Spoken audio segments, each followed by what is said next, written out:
yo guys सबै देख्न सक्नुहुन्छ यहाँ चाहिँ राम्रो हो आनन्द आउँछ यहाँ बस्यो भने हेर्नु मान्छे हुनुहुन्छ त्यहाँ सबै हुनुहुन्छ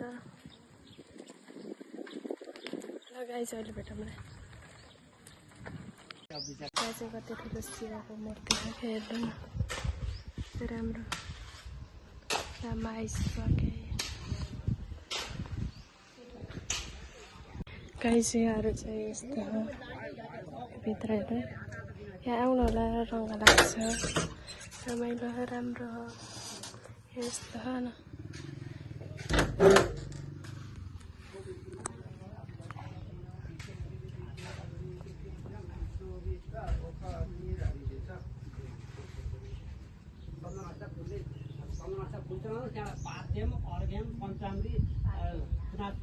चाहिँ घर जाँदालाई म चाहिँ अब खाना बिहानदेखि केही खाएँ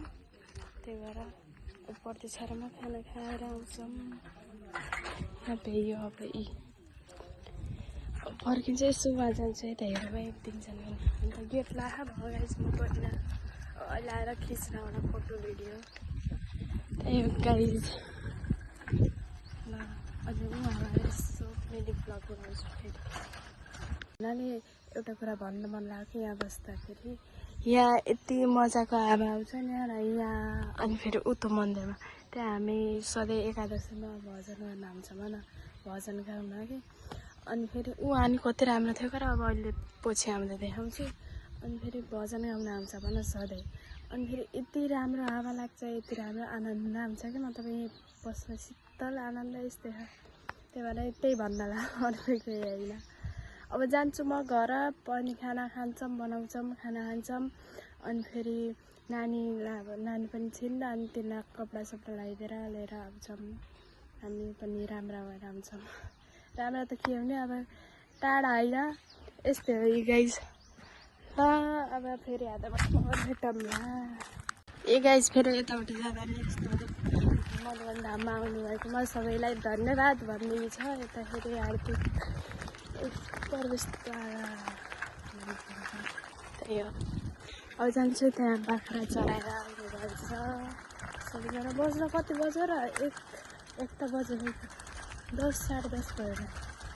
गर्मी चाहिँ औडा अब बाटोमा चिच्चाउनु अनि घर गएर भेटौँला अब अनि मधुवन धाम भन्ने त्यही हो तपाईँहरूलाई मैले अस्ति नै दिदी र म आएर फोटो भिडियो गराएर गएको पनि देखाएँ यहाँ ए भेडा नि गाइस देखाउँछ है हजुरलाई अलिक नराम्रो देखाउँछ ए हजुर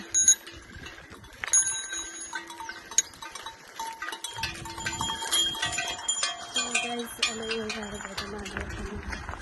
बोल्दै जाऊँ गर्दै जाऊँ भिडियो अब यस्तै माथि र तल गर्दा आजको दिन यस्तै हुने भयो यत्र दिन मैले भिडियो राखेको थिएन